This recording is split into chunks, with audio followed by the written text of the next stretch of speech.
In April 2014, Nigeria emerged Africa's largest economy. Africa's biggest crude oil exporter attained the status overnight by simply updating previously excluded value of its GDP components since the 90s. That gave Nigeria a total GDP worth 500 billion US dollars, surpassing the continent's leader, South Africa, whose GDP stood at $370 billion by 2013. But in practical terms, nothing had really changed in Nigeria's economy. The country simply added the value of goods and services provided by emerging sectors like telecoms, banking, airline, music, online sales, and movie productions. All of that, plus crude oil exports and traditional industries, gave its GDP 89% jump from the 1990s. Its economy has been growing at an average rate of around 7% a year over the past decade, but it has been taking a relentless battering from the falling crude oil prices. Crude oil accounts for 90% of Nigeria's exports and 70% of its revenue. But crude oil prices have been falling for more than a year, and a recovery is not in sight. It's been hovering around $30 per barrel, and the country's GDP growth has now fallen to 3%. And that has kept many asking if Nigeria is still the largest economy in Africa, and how much longer can it keep that status? We're actually not, and I'm not even sure we're even second. Because other nations, like the South African, which are a major competitor, which, as a matter of fact, there was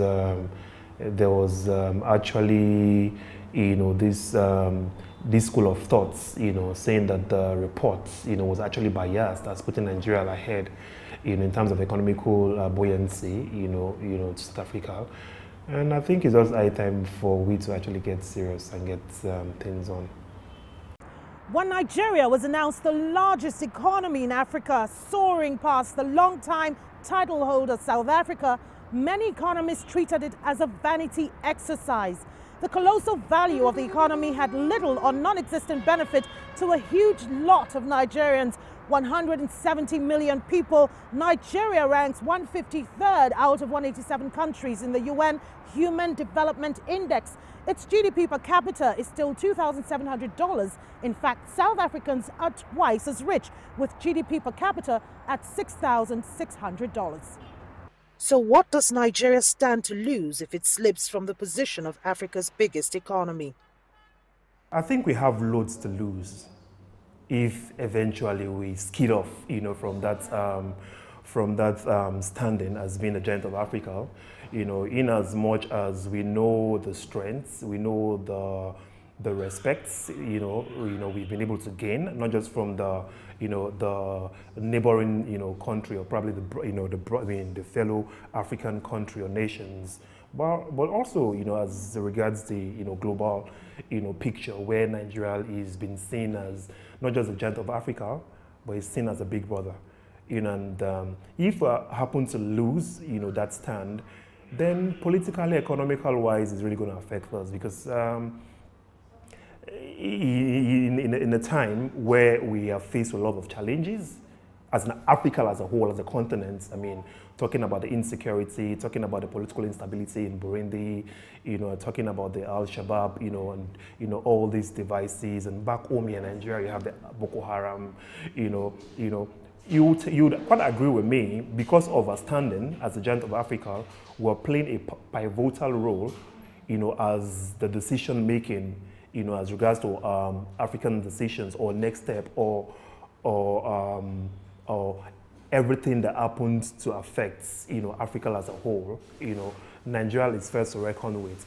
Nigeria's economic troubles are not just limited to the dropping crude oil prices. Endemic corruption and widespread oil spillage and theft has been costing the economy billions of dollars. Boko Haram insurgency in the northeast, too, has cast an image of a risky destination for investment, but President Muhammadu Buhari has been trying to reverse that perception. He has made defeating Boko Haram a center pillar in his administration. That, besides fighting corruption, diversifying the economy, and his maiden budget proposal has allocated a huge chunk in fixing the country's ailing infrastructure. Kelechi Amekalam, CCTV Abuja, Nigeria.